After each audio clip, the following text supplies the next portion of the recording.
Hey everyone, today we're going to talk about 3 CBT techniques that can help you overcome social anxiety. And also I want to give a huge thank you to the Great Courses Plus who is sponsoring this video.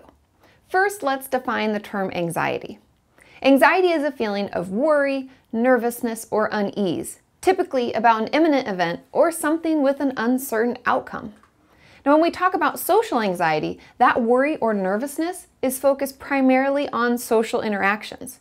And in order to specifically target social anxiety, we have to understand anxiety as a whole. And anxiety is created and sustained by 3 different components: the physiological component, cognitive, and behavioral. Now, the physiological part is how anxiety feels in our body. Could be a racing heart, sweaty palms, flushed face, or even feeling faint. And this is one of the most important components of anxiety because it's the first one people notice. If you suffer from panic attacks, those symptoms would fall under this portion. The second is the cognitive part. Now, cognitive is honestly, it's just a fancy way of saying thoughts or thought processes. Any anxious thoughts that we have would fall into this category. Many of my patients report thinking, I'm going to make a fool of myself, or they'll just think that I'm so boring. So any prediction that comes out of our anxiety would be considered part of the cognitive portion. And the third is the behavioral part. For something to be part of this component, it needs to be something that someone else could notice us doing or not doing. Could be not making eye contact, looking away, stuttering, or even walking quickly by. This could also be something we aren't doing because we're avoiding it completely. But someone would still notice that we didn't go to lunch with the team like everyone else. Therefore, avoiding something because of our anxiety would still fall under this category.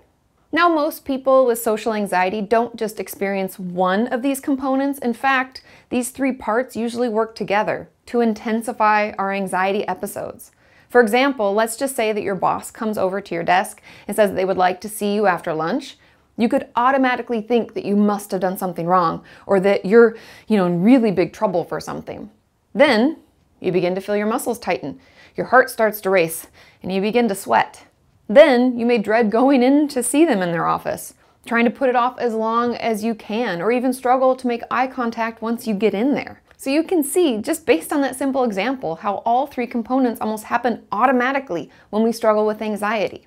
Therefore, in order to overcome our social anxiety, we're going to have to fight back against all 3 of them. And the first step to fighting back is doing systemic graduated exposure, which is honestly just another fancy way of saying that we're going to have to slowly expose ourselves to the scary or anxiety-provoking thing until it's no longer so scary or anxiety-provoking. Now, I've talked about exposure therapy in the past, and this is very similar. However, it is specific to social anxiety and its treatment. And it's important that this type of exposure therapy be done with a mental health professional so that we can role play different scenarios in session and get feedback on how it went. It also allows us to play out any situations or circumstances that we're afraid will happen when we try to do this outside of therapy. This type of treatment works so well because it allows us to practice exactly what it is that we need or want to do. And we get to say what it is that we need to say and imagine what someone else would say back, and then we get feedback immediately after about how it went. It also works because it gives you the time you need to see that any of the bodily responses you're having to the anxiety, like shaky knees, racing heart, all of that will go away after a while. As long as we're able to stay in the anxiety-provoking situation, because let's be honest, we usually don't, right? Instead, we assume that we'll have felt terrible and anxious forever if we didn't run away or find a way to leave immediately. But staying in it, we can realize that our feelings of anxiety only last for a little bit. And the more we practice it and expose ourselves to those anxious experiences, the better it gets. Also, by role-playing an anxiety-provoking situation in therapy, we can test out any of our dysfunctional beliefs. Meaning that if we worry that when we stand up and give a presentation at work, that we're going to sneeze and spit all over our boss and have to walk out in shame, we can practice giving our presentation, pretending that our therapist is our boss, and see just how unlikely that scenario really is.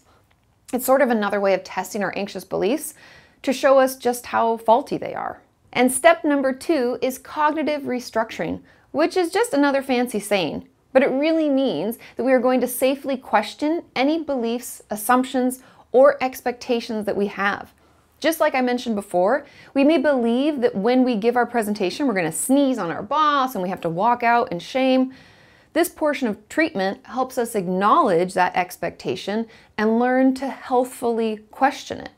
Just like I said before, if we're role-playing, we can see just how unlikely it is that that's actually going to happen. And part of that is kind of the cognitive restructuring. Now, how this would work in therapy is that you and your therapist will begin noticing any beliefs, assumptions, or expectations that you have that may be false or only making your anxiety worse. And you'll bring these up in session and work together to question them to see if they really make sense or are actually helpful in your life. Now, I know this can sound intense and really terrifying, but know that all of this is done slowly and with care. As you role play different anxiety-producing social situations, you can suss all of this out. You can even start today, honestly, by simply noticing what it is you're worried will happen if you do the thing you feel anxious about. By taking the time to question those beliefs or the thoughts that come up, we're not only changing and challenging the cognitive component of anxiety, but we're also decreasing the avoidance or behavioral component. So it's kind of like a two-in-one. The third and final tip is to practice in real life. Every social anxiety treatment is going to involve some homework outside of therapy because just practicing things in therapy isn't going to make doing it in real life any easier. We have to push ourselves to try new things out and report back how it went. This homework could also include just keeping track of our anxious or dysfunctional thoughts, maybe reading certain books or working in a workbook, but it will need to be done outside of your therapy sessions. And it's really important to remember to be honest with your therapist during this part of your work together, because we need to let them know what we'll be able to do or not do. It doesn't help us to just say, yes, I'm going to do all this homework, this is fine, if we really aren't going to be able to follow through. So if you feel that they're going too fast or pushing you too hard, let them know, speak up. And just by doing that, you're already practicing being assertive and speaking up for yourself, which are both things, to be honest, that my patients with social anxiety struggle with a lot. Thanks again to the Great Courses Plus for sponsoring this video. The Great Courses Plus is a subscription on-demand video learning service where you can enjoy lectures from top professors around the world. By signing up, you get unlimited access to a huge library of video lectures on anything that interests you, like science, math, or even cognitive behavioral therapy. They have a new app that you can use to learn on the go, although you can stream it on your TV, tablet, and your laptop too. I completed their CBT course on anxiety and fear, and it was a great refresher for me. What I love about the course is that you aren't just told about CBT and how it works as a therapy style, but you also get to see actual therapy being done. It's very cool. And it's essentially a more in-depth look at what we talked about in this video today. So if you're interested in a free trial of the Great Courses Plus, go to thegreatcoursesplus.com/Kati or click the link in the description and get started today. And I don't know about you, but after watching something that's kind of intense and I need time to digest, I like to watch something funny or silly on YouTube. So go ahead and click over there and check out those videos and take some time to relax and absorb all that you learned today. And remember, together we're working towards a healthy mind and a healthy body. And I'll see you next time. Bye.